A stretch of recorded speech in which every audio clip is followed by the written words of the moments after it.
Nous débutons le mois de novembre ensemble avec vous les dames et messieurs. Bonjour et bienvenue dans ce nouveau décryptage sur Gueule Afrique Télévision, la télévision panafricaine au cœur des investigations. La situation sécuritaire reste d'actualité au jour d'aujourd'hui à l'est de la République démocratique du Congo. On en parle encore de la région de Beni, de la région d'Ituri, tout ce qui se passe en termes de massacres, en termes de groupes rebelles. Qu'est-ce qu'il faut noter à ces jours où 117 personnes qui étaient des otages détenus au mai des ADF ont été libérées. On en parle aujourd'hui avec Moïse Angui, un analyste indépendant, un jeune de Goma et un acteur de la société civile dans la province du Nord Kivu. Monsieur Moïse, bonjour et bienvenue. Et d'ailleurs, j'ai l'honneur de vous le dire ici, bon début du mois de novembre. Je vous en prie David, merci beaucoup pour l'invitation. Encore une fois, je suis honoré d'être avec vous et surtout de rencontrer les milliers, les centaines de téléspectateurs, les internautes qui sont les nôtres appareils Insta avec lesquels nous allons devoir certainement passer ces 20 bonnes minutes. Je voulais donc vous saluer également et vous remercier en tout cas pour cette opportunité. Merci beaucoup. Mesdames et messieurs, pour certains, c'est pour la première fois de suivre Gueule Afrique Télévision. Pour certains, ce n'est pas pour la première fois. Alors, pour celles qui sont pour la première fois, nous vous appelons à vous abonner, à partager la vidéo, à émettre vos avis, à partager vos commentaires ensemble avec nous. Et pensez ce que vous savez sur la guerre à l'est du pays. Et mettez vos avis dans la barre de commentaires. Ça nous sera aussi possible de savoir ce que vous pensez particulièrement sur la guerre à l'est de la République démocratique du Congo. Ça et 17 personnes, otages des ADF, des Congolais qui ont été détenus près les ADF ont été libérés. Mesdames et messieurs, je vous propose de suivre cette vidéo et on se retrouve dans ce studio de Gueule Afrique Télévision pour décrypter ensemble avec vous. Suivez et on se retrouve tout juste après. Mingi sana gangu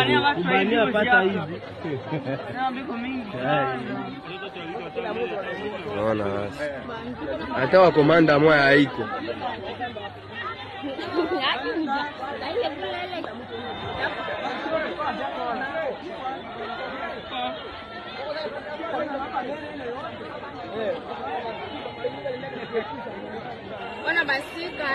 basika babie bako ndani. Ona na ule gari anavala mzuri huyu.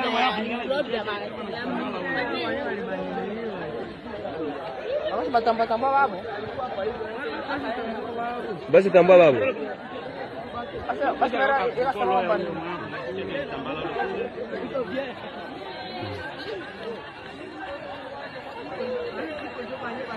Basha tambua wengine.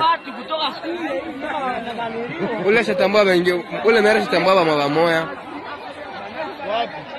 Ule mere ule ametambua kama sika kali kanavala bien. Akose nika. Naomba kufuata tu. Nani kama sika mumbute kale akose. Biko karibu mambo bana Ule mere na baba trop. Ni yangu itakatala. Cette grande opération de la libération de 117 personnes a lieu près la localité de Komanda, chefferie de Vuntuku, toujours Nakati Mboka na biso. 117 personnes otages ont été libérées, 117 détenus ont été libérés. C'était grâce aux forces armées de la République démocratique du Congo qui sont en pleine coopération militaire avec l'armée ougandaise dans cette opération appelée Shuja depuis plus de 3 ans aujourd'hui. Et vous l'entendez qu'il y a certains compatriotes congolais aujourd'hui déjà libérés dans plusieurs bastions des ADF. Ces terroristes ADF, Bozalaki Koyokango depuis un certain temps, qui a Banamboka Oyo, Bazalaki Kozala kidnappé, enlevé, porte disparue dans la région de la province du Nord Kivu, dans la région Nord, à Beni, à Butembo, Irumu, Ituri, un peu partout, Nabak, Senyo, Soanakuna, certainement armée Zosala, Oesengeli Kosala, pour libérer nos compatriotes congolais.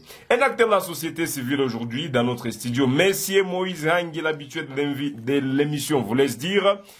Tozolo Belalelo a 117 personnes libérées, la société civile, lorsque vous aviez eu cette information, qu'est-ce qui vous est venu fraîchement au cœur comme situation toujours sécuritaire à l'est du pays?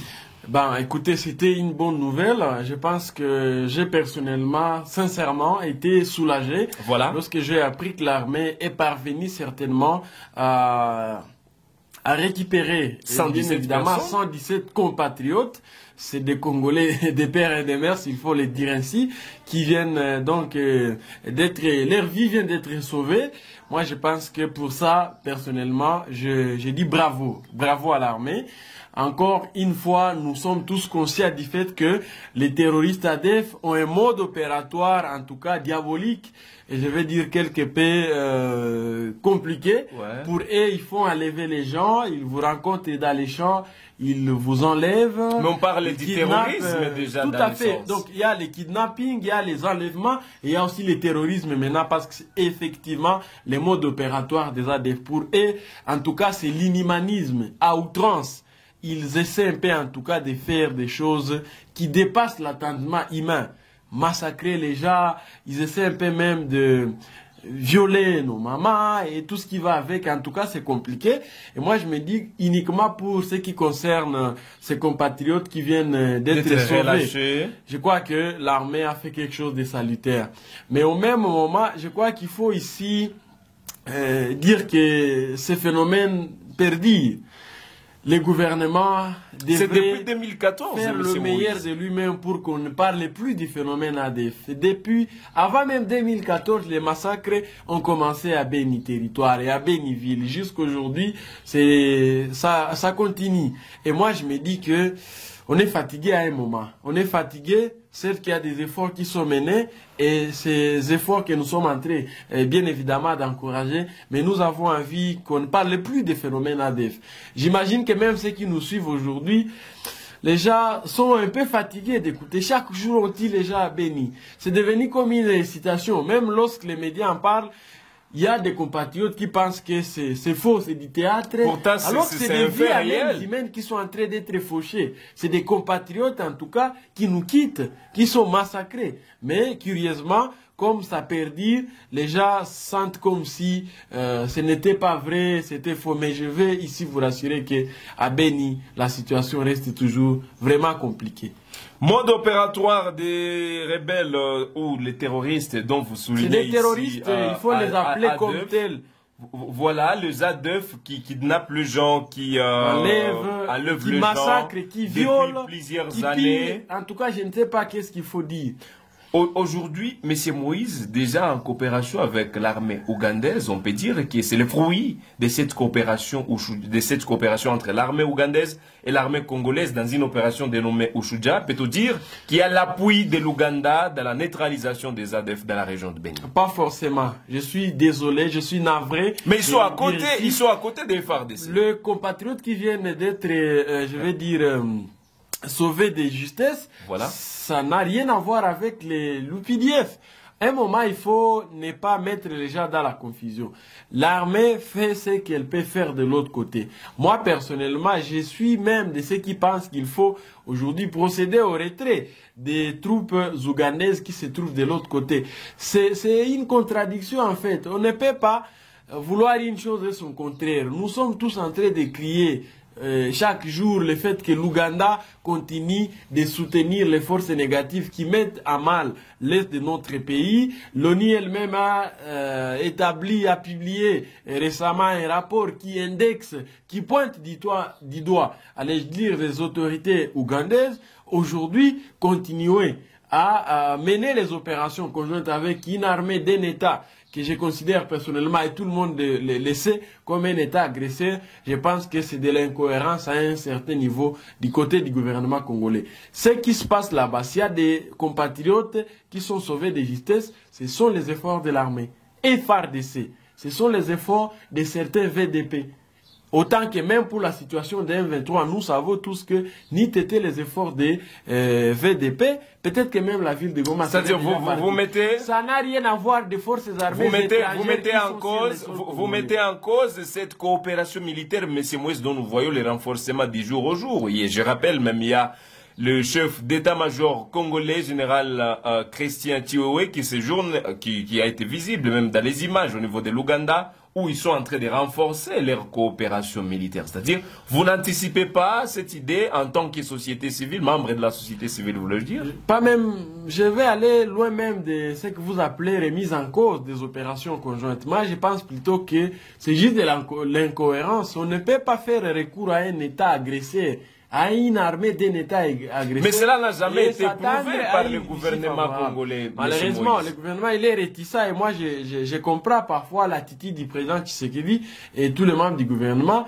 parce qu'ils ne peuvent pas au même moment attaquer le président Museveni alors qu'il y a des troupes ougandaises qui sont sur le sol congolais. Mais nous sommes conscients et nous savons tous que Museveni et je vais dire toutes les autorités de l'Ouganda continuent de soutenir les forces négatives qui mettent mal à l'aise la RDC. Je pense que ce qu'il faut plutôt faire aujourd'hui, c'est de retirer les troupes ougandaises sur le sol congolais, c'est de permettre à l'armée de travailler dans les meilleures conditions. Croyez-moi, c'est possible de mettre fin au phénomène ADF sans pour autant faire recours aux forces armées étrangères. Et même si elles sont chez nous jusqu'aujourd'hui, ce n'est pas pour une vocation éternelle. Un jour, les Ougandais vont quitter le sol congolais. La SADC va quitter le sol congolais, les casques bleus de la MONUSCO. Et nous devons être à mesure certainement d'anticiper tout ça.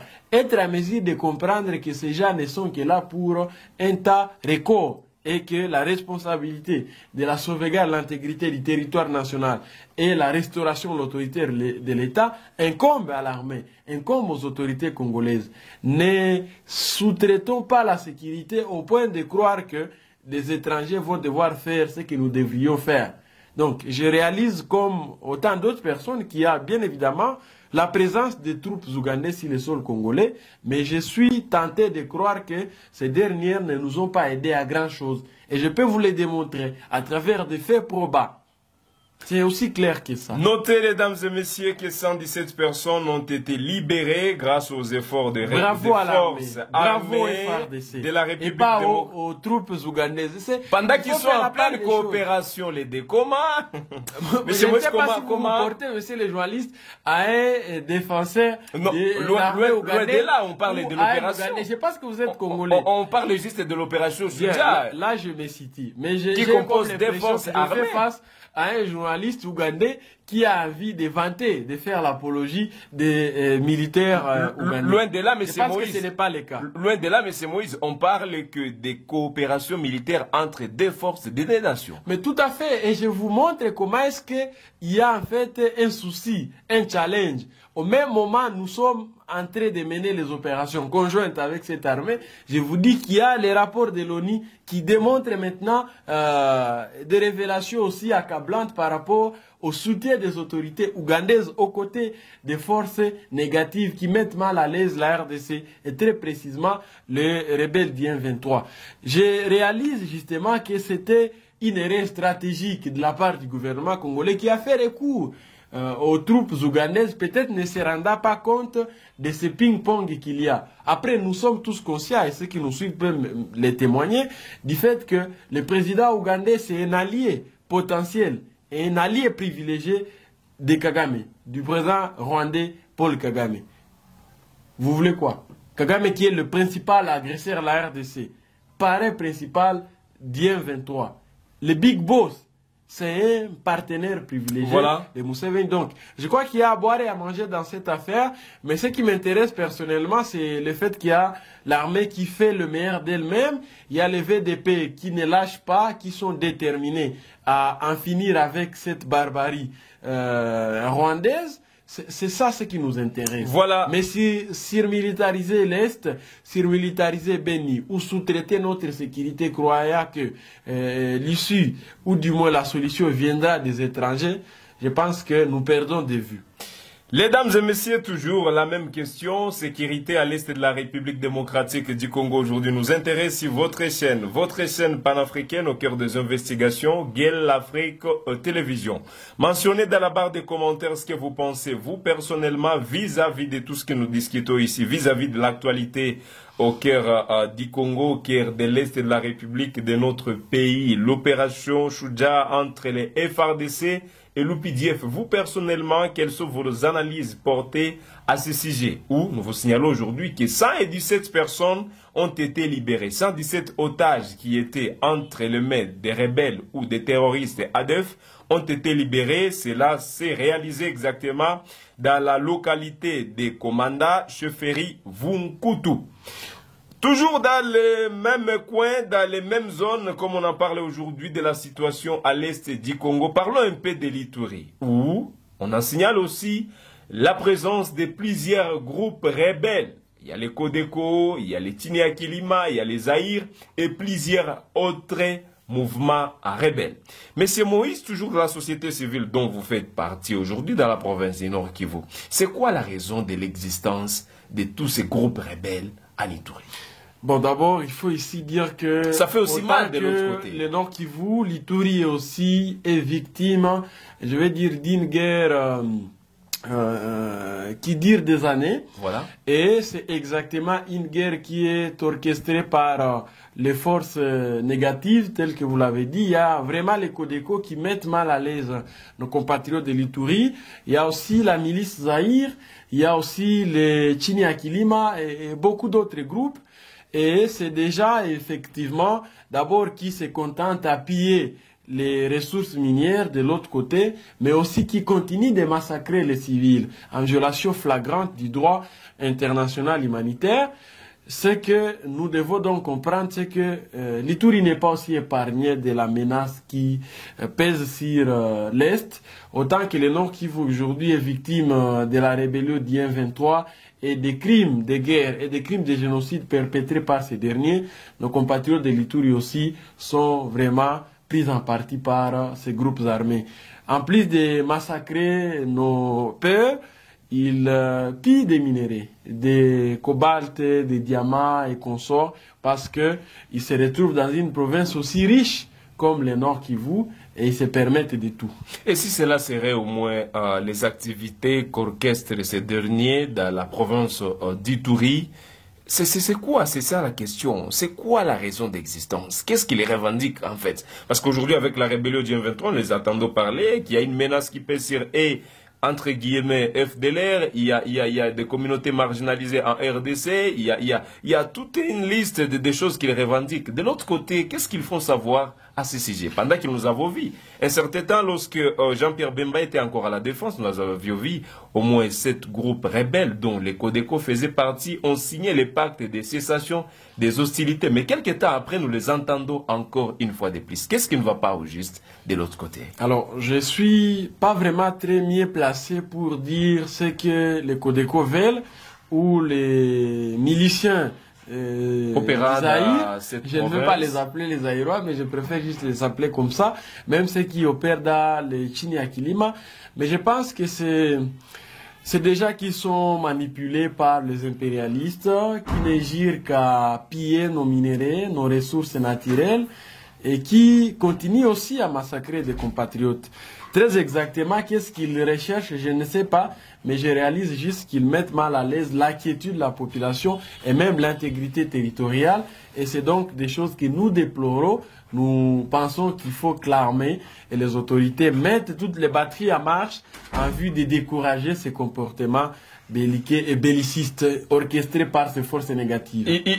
Vous faites savoir aujourd'hui qu'ils sont manipulés par les impérialistes. Vous faites allusion à quoi? Vous pensez que Kagame est seul? Si aujourd'hui les Nord Kivu continuent de payer le lourd prix de cette guerre, vous pensez que c'est juste les Rwandais à lui seul? Non. Il y a derrière les Rwandais ce que j'appelle dans mes analyses la main noire. Il y a derrière les Kodeko la main noire et c'est des impérialistes. La main noire, exactement. Vous faites allusion à quoi, monsieur Moïse? La main noire, vous pensez que le président Paul Kagame a des raffineries de diamants? Il n'en a pas. Il n'a pas de raffineries de cobalt, de cuivre. Tous ces minéraux, où est-ce qu'il les amène? C'est effectivement ces grandes puissances qui en tirent profit. Les Kodeko vendent ces cuivres, ces cobalt, ces diamants où? Mais c'est effectivement... si vous voulez, je vais citer les noms. Mais je vous dis ici, c'est des États comme la France, l'Angleterre, la Grande-Bretagne, les États-Unis qui bénéficient, je vais dire, très fortement de tous ces minéraux et qui ont un rôle aussi important si toutes ces grandes puissances ne veulent pas que cette situation perdure. Dans moins de 2 semaines, ça peut finir. Mais c'est parce qu'ils en tirent profit que ça reste comme ça. Je vous dis, aujourd'hui, si Kagame continue à faire face à nous, c'est parce qu'il reçoit les renforts, les soutiens des grandes puissances. Où est-ce qu'il tire les chars de combat, les armes de guerre, les matériels de guerre qu'il est en train d'utiliser? Mais je vous dis, ce sont ces grandes puissances qui lui donnent tout ça. Donc c'est une guerre en tout cas très complexe auquel nous sommes en train d'assister. Et moi je crois que nous devons être à mesure en tant qu'État de nous assumer en tant que tel. Je parle ici de la République démocratique du Congo. Et je vais attirer l'attention de nos téléspectateurs sur le fait que toute la partie Est est prise en otage et menacée. Ce n'est pas une question de l'Ituri, le Nord Kivu également, même le Sud Kivu. Et les rebelles maintenant, ils sont en train de vouloir aller au fin fond. Et ça doit nous interpeller. Encore une fois, le gouvernement de Kinshasa doit prendre ses responsabilités à main. La guerre du 1-23, les Codeco, les ADF, les Chiniakilima et Conso, tous ces gens se permettent de tout faire parce qu'il y a l'absence criante de l'autorité. Voilà, merci beaucoup, M. Moïse. La population civile devient maintenant la dernière victime qui paie le lourd prix. Elle est abandonnée à son triste sort. Nous avons envie de voir le président Félix Tshisekedi, le gouvernement, trouver des solutions immédiates et efficaces à cette crise. Encore une fois, permettez-moi de féliciter et d'encourager l'armée qui a mis la main sur... qui a récupéré ses compatriotes qui ont été victimes, bien évidemment, des enlèvements et qui ont été torturés comme pas possible par les terroristes ADF. Et FARDC, bravo, courage aussi au VDP. Merci beaucoup. Espérons qu'ils vont nous aider à mettre un terme même à la rébellion du 1-23 et à toutes ces forces négatives qui continuent à mettre mal à l'aise les pays. Voilà, mesdames et messieurs, c'est par là que nous mettons fin à ce décryptage sur Gueule Afrique Télévision. C'est 1er novembre 2024 et nous sommes entrés d'achever cette année ensemble avec vous, comme nous l'avons commencé avec vous. Nous sommes tellement honorés, c'est ce que je dis. Nous sommes en train de finir l'année avec les téléspectateurs. Il y a encore décembre qui est là et voilà. C'est donc la fin, mesdames et messieurs. Nous sommes honorés de vous savoir nombreux. Vous qui nous avez choisi à ce jour pour que nous puissions vous mettre au parfum de l'actualité, nous vous disons merci. Nous sommes à la fin et nous vous disons merci. Merci de votre fidélité sur notre chaîne. Abonnez-vous, partagez la vidéo, essayez un peu de commenter ce que vous pensez sur la situation sécuritaire à l'est de la République démocratique du Congo. Monsieur Moïse, merci beaucoup et bonne journée chez vous. Merci David, c'était un grand plaisir pour moi. Merci infiniment à Gueule Afrique Télévision pour cette opportunité. Je reste à votre disposition pour une prochaine production. Je me sentirai vraiment honoré d'être là encore une fois. Très chers téléspectateurs, merci beaucoup. Très chers internautes, Accent Tissana, on est ensemble. Merci beaucoup, bon début, dis-moi chez vous, j'étais Youssoufou Kibingila pour cette présentation. Mesdames et messieurs, sur Gueule Afrique Télévision, on s'est fixé un nouveau rendez-vous tout à l'heure pour d'autres actualités.